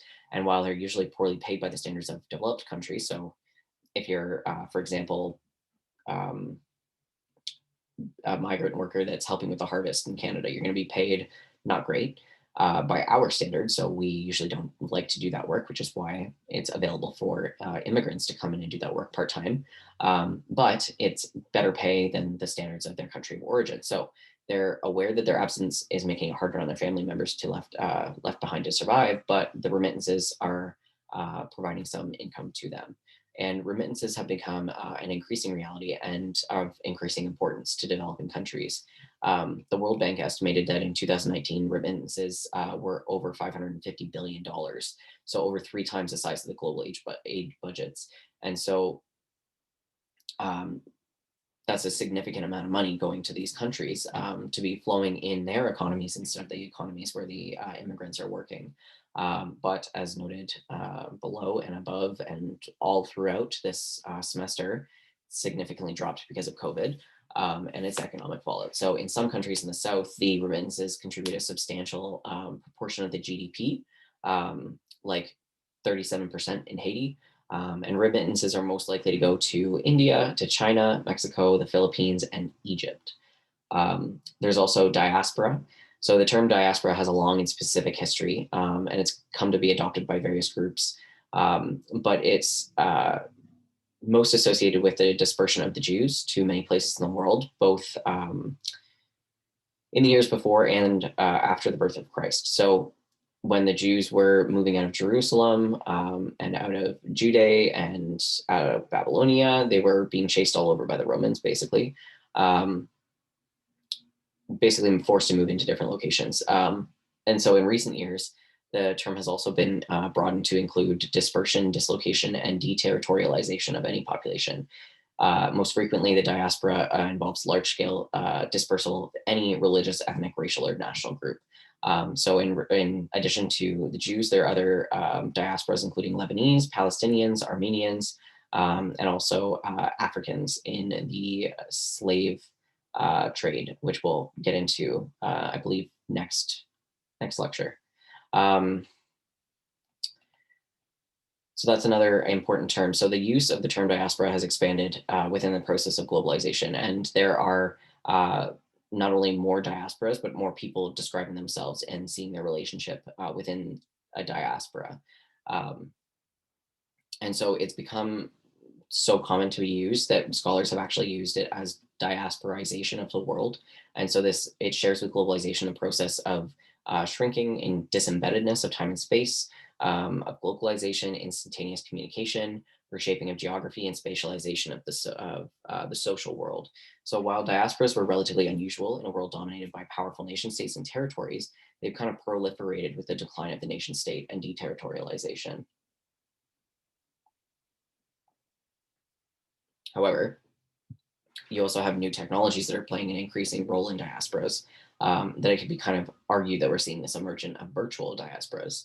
So these virtual worlds have been created through a variety of information and communication technologies, including mobile phones, emails, video chat, social media, and blockchain. And these technologies have provided new ways for people to maintain links with one another, for their communities to maintain themselves, and to create new communities. There's also immigrant entrepreneurs, which I think that's fairly straightforward. Immigrants are coming into countries. They are the entrepreneurs of the business, and then they are very successful with it, and they continue on with that. And there's also brain drain and brain gain. So this is an issue that has a long history, and it continues to affect nation states in various ways at different points in time.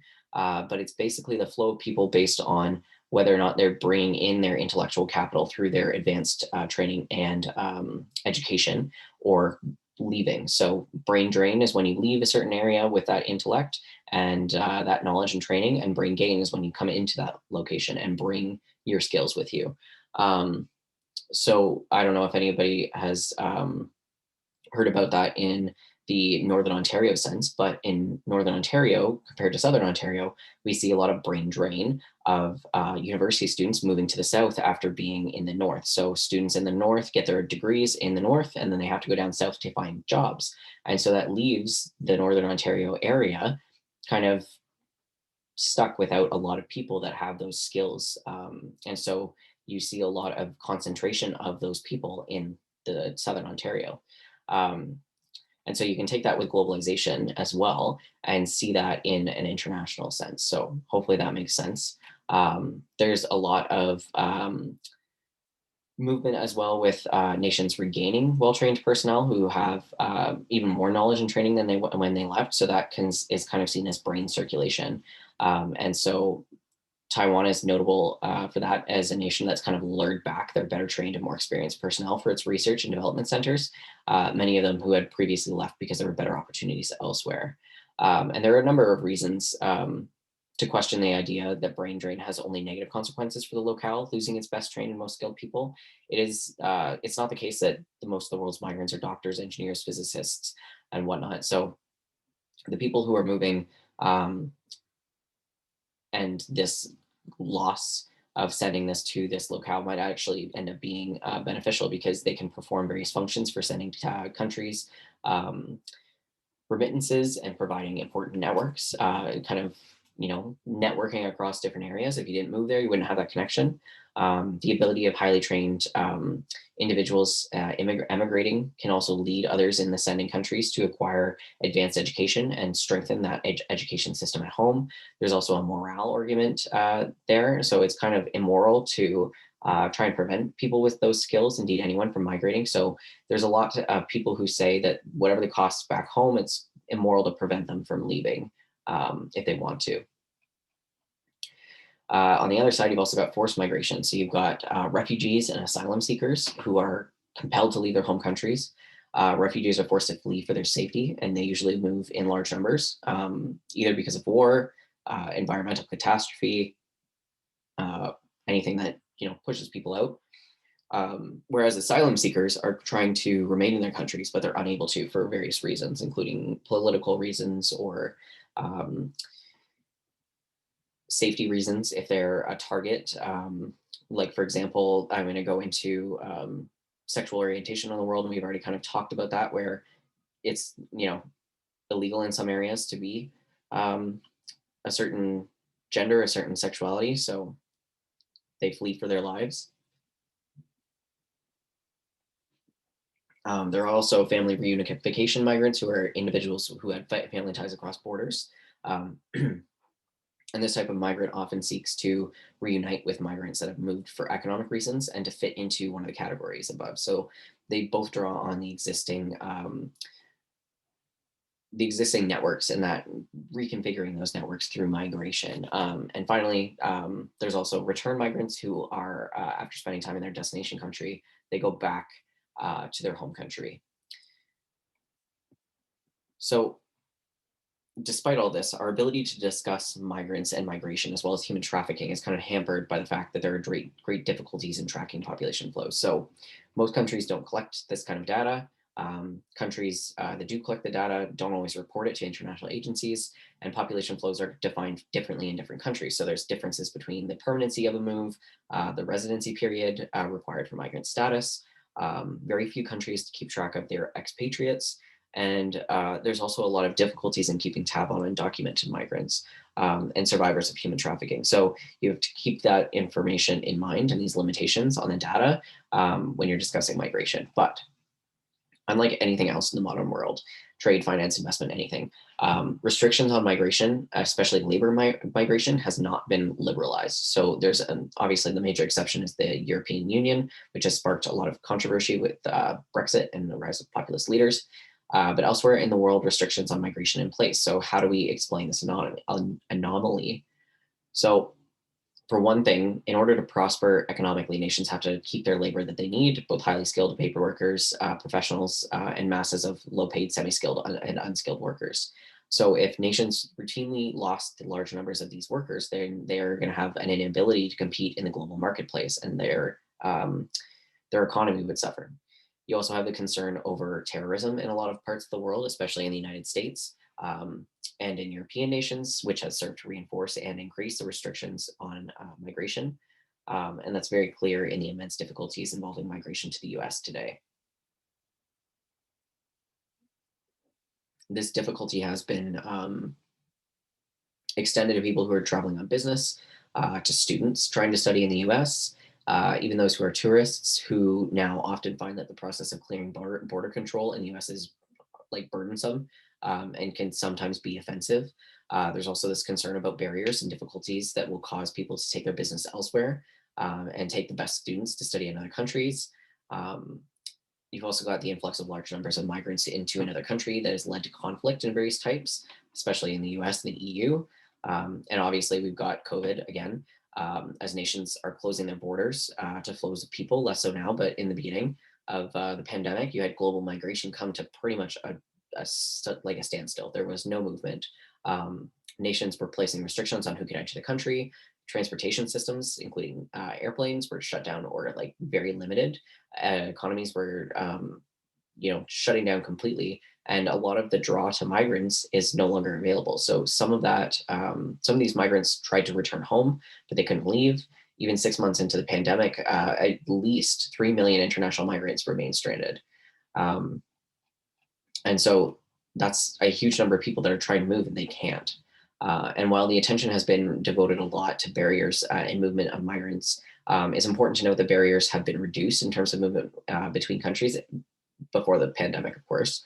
A lot of the significance in that was the EU nations um, kind of easing border control among the European countries that are included.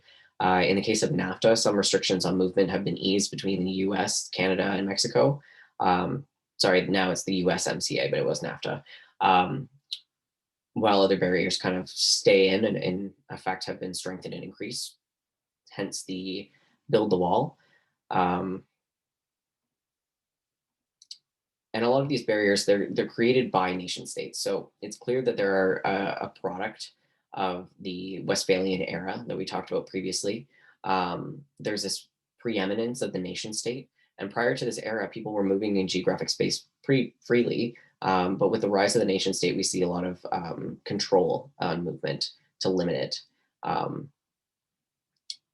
but there still was a lot of free movement, especially in the Great Atlantic migration from the U.S. to Europe um, prior to the 18th century, um, and we see a lot of changes in attitudes after World War One, and then also after 9/11, with these increases in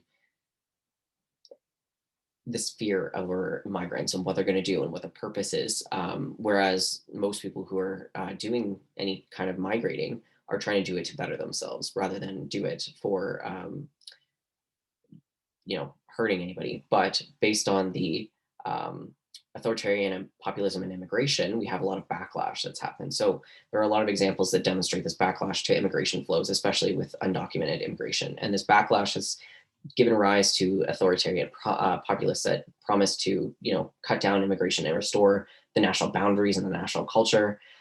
So in the form of right-wing populism that's grown very rapidly, you have leaders who are pointing the finger at immigrants or racial minorities, anybody who can be the generalized other, as a source of the breakdown in the country. So a lot of the frequently used arguments is that foreigners are taking their jobs. They're dependent on public welfare systems. They're threatening local or national culture. They're murderers or terrorists that are posing risks to our communities, and they're going to lead to a breakdown of the very fabric of the society.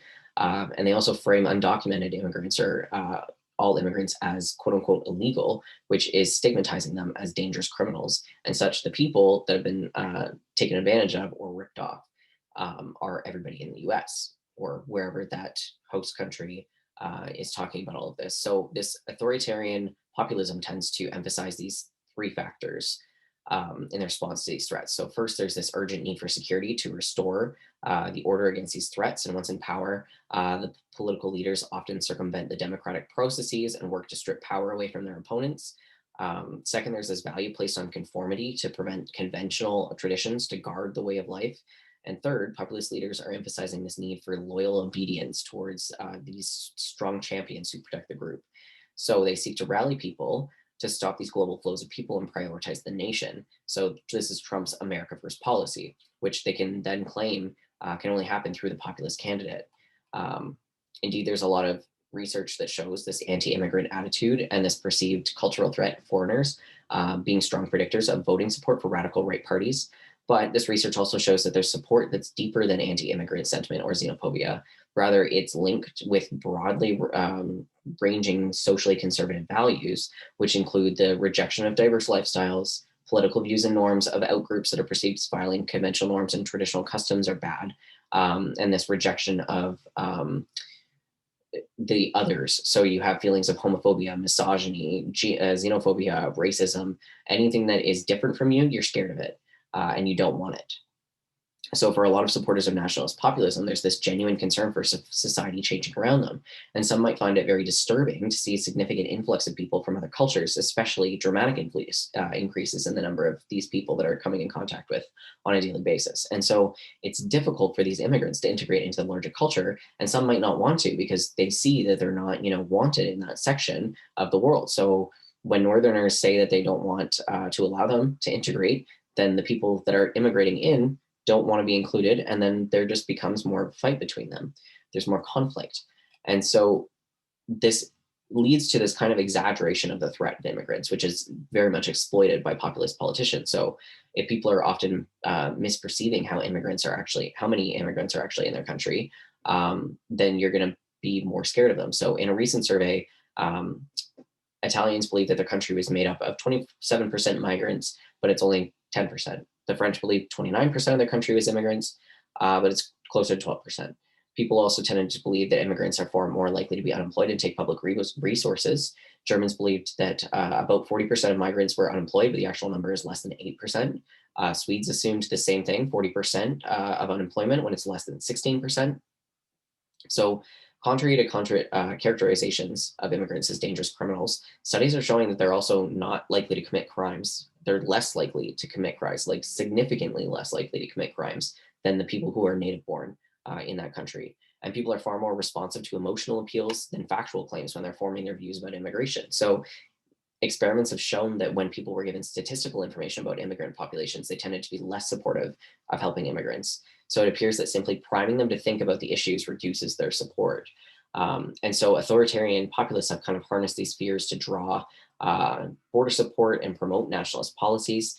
So it's left many people in this increasingly precarious position, and we just are stagnant in the US and Europe, and it have been for many years. So rather than directing attention to the impacts of the national and economic policies of the practices of multinational corporations, populists are using this fear of immigrants or any other outgroups to grow this support for their parties and say, hey, this is bad, we should get rid of this, when really they're not the problem. And so this helps to explain in part how the higher social support for political populist leaders among the working class white population. So also noted elsewhere, you have a lot of support for Brexit, which was highest within the most homogenous neighborhoods, where the actual experiences with immigrants were the least impactful.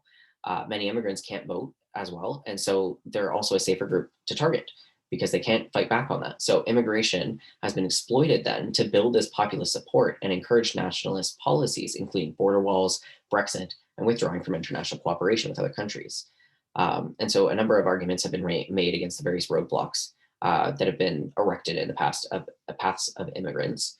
Um, and of course, it's been argued that the North is benefiting more from immigration, documented or undocumented, documented, and it's this that makes the growing opposition in the North more ridiculous. Because among other things, the North is usually getting youthful, vigorous, ambitious new workers of all types. And so that's benefiting them because they can put them into the workforce. And the latter is especially important to the graying and shrinking workforces in Canada, in the US. Everybody's getting older, there's less people in the workforce. There's going to be a lot of people that are going to be needing care. And if you don't have people to take care of them, what are we going to do? So there's a lot of well-trained workers coming in from the south. And although there are people that are fearing them, the economies of the North are growing historically, and they're continuing to grow as a result of the immigration, documented and undocumented, despite the populist leaders saying this is bad. It's not. We need them to be able to grow because our birth rate is very low. We only have maybe a 1.2 child per person birth rate in Canada. I'm not sure if the US is similar. I think it might be the same, 1.3 or something like that for their birth rate. So we need these people coming in because we don't have the population anymore growing based on how many people are having children. And so despite that, it's just kind of being ignored.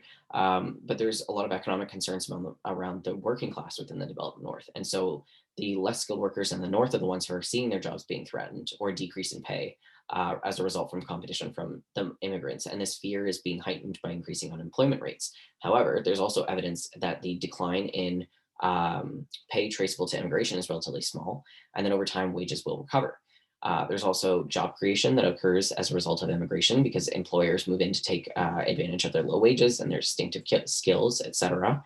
But there's also a fear, especially in the US, that undocumented immigrants will become reliant on state welfare systems and strain the school systems, public housing, hospitals, et cetera. However, most immigrants, both documented and undocumented, are prime working age, as I've said. And so, in addition to working, they're contributing to the economy through taxes. And of course, there's also the xenophobic fear of terrorists after 9/11. So that's probably enough on that. We'll move on to human trafficking. I do want to mention a content warning for this. There's going to be discussion of sexual assault in this section, so please take care of yourself. So while some migrants move voluntarily, and some movements of migrants are moving because they have to, because it's economic opportunities not there in their country, or environmental disaster, there's also forced trafficking through human trafficking. So according to the 2000 United Nations Protocol to prevent, suppress, and punish trafficking in people, especially with women and children, human trafficking is defined as the recruitment, transportation, transfer, harboring, or receipt of persons by means of threat or use of force or other forms of coercion, of abduction, of fraud, of deception, of the abuse of power, or of a position of vulnerability, or of the giving or receiving of payments or benefits to achieve the consent of a person having control over another person for the purpose of exploitation. It's a bit of a mouthful. So in short, it's the recruitment and movement of people through force or coercion for purposes of either sexual exploitation or forced labor. That's the short definition, at least. So within this definition, you have the movement of people within and across borders, and we are going to focus here on international trafficking. So these are flows of trafficked individuals for the purpose of sexual exploitation and forced labor, which has expanded exponentially since the early 2000s. As for any illicit behavior, measuring human trafficking is very difficult, and estimates vary very significantly. The most commonly cited estimates show between 700,000 and 2 million people are trafficked internationally each year, but there are estimates that can range up to 4 million people. And while we are the most concerned with international flows of human trafficking here, that's only one way that people are enslaved. So as I mentioned, in modern day, slavery is even more widespread, with more than 40 million enslaved people through various means. It's frequently assumed that trafficking victims only flow from developing to developed countries, but those, as statistics suggest, trafficking within developed countries like the US and Canada, and developing countries like India and China are far more common. And the vast majority of trafficking victims are women and girls, about 70%, but 30% are boys and men, and about 30% of all human trafficking victims are children. Common global trafficking routes are similar to those for unauthorized immigration. So routes in the US are often through Mexico and sometimes through Canada, or by air. Typically routes into Europe include going through Northern Africa, Northeastern Europe, Central Eastern European countries. International trafficking victims are most likely to come from East Asia and the Pacific, Saharan Africa, Eastern Europe, and Central Asia. And they're most likely to be trafficked into Western and Southern Europe, into the US, and to the Middle East. So the human trafficking industry is organized through complex global networks, and it has high demand, high profits, and relatively low risk for traffickers. So business is essentially booming. Yearly profits for human trafficking exceed $150 billion globally. The network is very driven by criminal organizations, transnational criminal organizations, and it relies on a variety of corrupt guardians like immigration officers, embassy officials, border patrol agents, and police officers that are facilitating or ignoring the flow of trafficked victims. So we're going to look separately at sex trafficking and labor trafficking. And the United Nations estimates that trafficking is most common for sexual exploitation, about 60%, labor for 35%, and for other purposes about 5%, including organs, begging, forced marriage, forced criminality, and pregnant women for selling their babies, which is horrific to say. So human trafficking. Specifically with sex trafficking, people who are victims of sex trafficking are usually used as sex slaves or forced into prostitution, where their entire income goes to a pimp. For example, one woman was kidnapped in her home in Romania when she was 17 years old. She was doing her homework when two men appeared at her door. They forced into her home. Within 3 hours, they had assaulted her. They held her prisoner and then gave her a fake passport and smuggled her into the UK. In the UK, she didn't know the language, and she was sexually assaulted on an average about 50 times each week at a massage parlor in Manchester. And on her first day of forced work, she earned about 300 euros, which was more than her family earned in 6 weeks in Romania, but her pimps kept all of it. She was forced to work 12-hour shifts, 7 days a week, and anytime she refused to do what she was told, she was beaten, often having her head banged against a wall or a table, and her trafficker threatened to kill her. Occasionally, people like her, are abducted and brought into the sex trade, but usually they're enticed through it through some type of deceitful job offer. And that's happening even more in developed countries. And you're seeing it in, like, for example, Ontario. I believe Sudbury is the worst city for this, where they have job offers. Traffickers often target areas with high unemployment, and they make promises of a very nice job in another country, or the trafficker's own business, so offering work in a restaurant, an office, or domestic labor, and then they force the person into becoming a sex slave or a worker. Some are sold by their parents or relatives, and that's super horrific to say. However, not all victims are poor women seeking jobs. Sometimes traffickers are targeting vulnerable children with family problems, so somebody who might have run away from home, and they serve as a caring older brother, older boyfriend, in order to bring them into the sex trade. Um, that's super common in Vancouver's east side. If you're interested on that, I can try and find this documentary. I remember watching it years ago.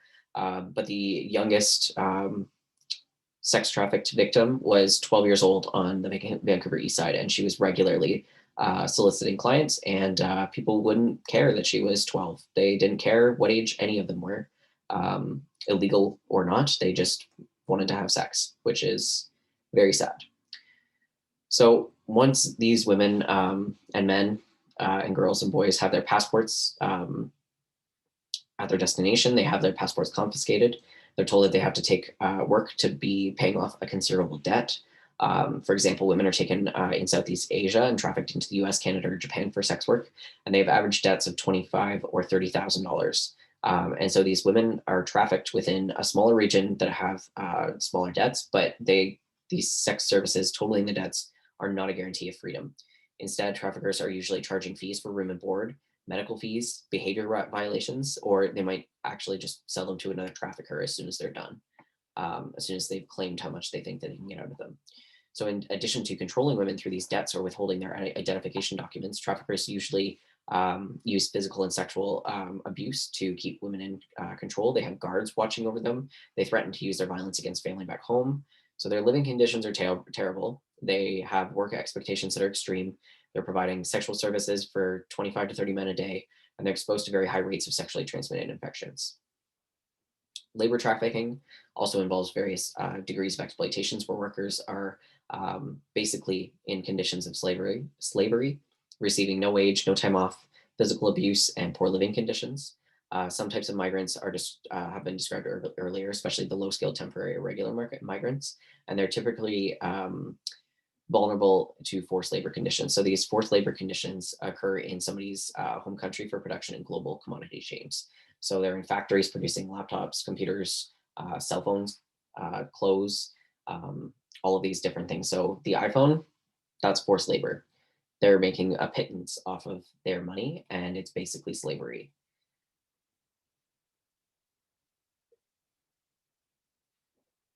One other common form of international labor trafficking is for domestic labor in more affluent countries. So women are trafficked from countries like China, Mexico, and Vietnam, and they end up in North America, the Middle East, Japan, South Korea, and Hong Kong. And these women are like the victims of sex trafficking. They're enticed by job offers that are deceitful, and they pay high fees to get them. And then once they arrive at their destination, they're enslaved as domestic workers, and they're unable to leave their employer's home without permission. Domestic workers are also trafficked into countries using authorized routes by foreign diplomats. For example, foreign diplomats into the US are permitted to transport domestic workers on special visas. So, for example, one diplomat brought his wife in from India as an Indian national on a visa. And after confiscating her passport, once they had brought her into the US, the couple forced her to work for 16 to 19 hours a day every single day. They would also beat her. They would not allow her to leave the house, and they would not allow her to have medical care. So this woman attempted to sue her employers for trafficking and forced labor, but the suit was dismissed in 2009 because the diplomats were entitled to diplomatic immunity and they could not be sued in the U.S. And so the U.S. Trafficking Victims Protection Act does not override diplomatic immunity, and that's how people are getting away with doing this, and why it's so common to see people in authority figures doing this kind of human trafficking. On the other side of the coin, we have tourists, those who are moving as they want, including for pleasure. Nation states are facilitating a lot of these flows, but there are some barriers to movement that exist that impact different groups and different places unevenly. For example, you've got the sexual orientation laws in the world. So there are different aspects of availability of locations that tourists can visit. I encourage you to take a look at the sexual orientation laws around the world in the countries that are safe for LGBTQ2 plus individuals. While the groups are welcome to travel to some countries that offer protections for their safety, there are many countries that do not have any protections or they have severe punishments for queer individuals, including imprisonment and the death penalty. And so tourists that are traveling into these countries may find themselves to be attacked for openly displaying their gender identity or sexual orientation, even though these countries have these protections against discrimination, they might not be entirely safe for individuals.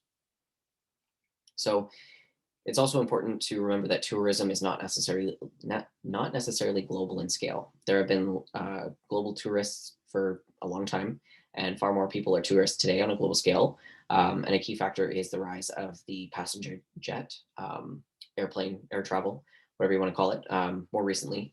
And especially with budget airlines that have made global travel a lot more affordable for more people. So in spite of this, we have to remember how few people actually travel for pleasure, let alone travel globally. So tourism, especially global tourism, is pretty restricted to the elites. So from the north, global north, that is. So globalization is closely associated with the movement of all people, obviously. So that includes tourists. And because of globalization, a lot more people are interested in global travel and they're knowledgeable of places in the world and they have a um, wide range of ways to access different information about these places and to get them there. And so the availability of low price transportation, um, that kind of sets it up, but there's also organized tours. There's social media that plays a huge role in increasing global tourism.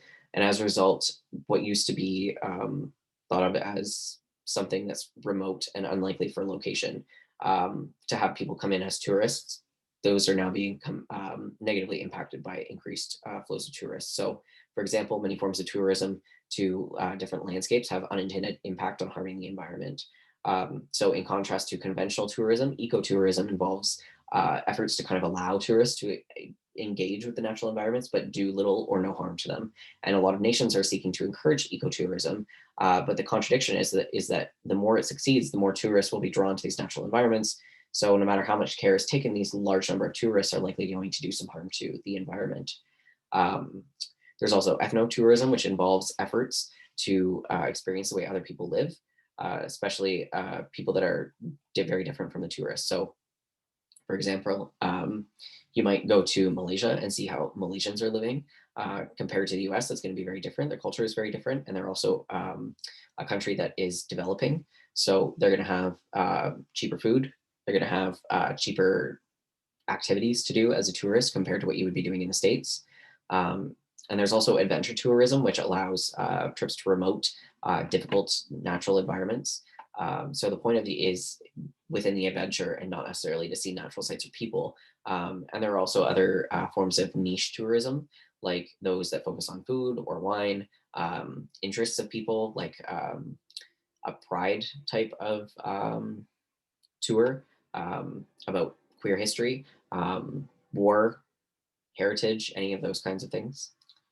There are also problems confronting tourists. So there's difficulties at border crossings, getting a visa, treatment by custom officers, especially after 9/11, but there are other ones as well. So while tourism is very popular, um, these destinations are carefully managed with the result of damage that the environment is basically minimum at best. But that's not necessarily true in many places. So in particular, you've got social media influencers that are driving more and more traffic to pristine natural environments. So for example, the Antelope Valley California Poppy Resort in the US is a very picturesque landscape and it brings people out for the annual poppy bloom.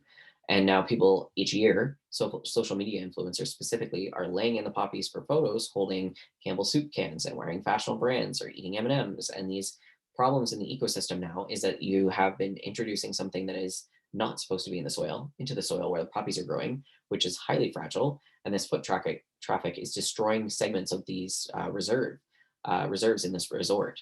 And so going off trails and picking flowers is illegal, and park rangers are not going to have enough resources to fight this influx of people, social media influencers that are, um, you know, bringing themselves to this and engaging with the environment in a way that is not sustainable.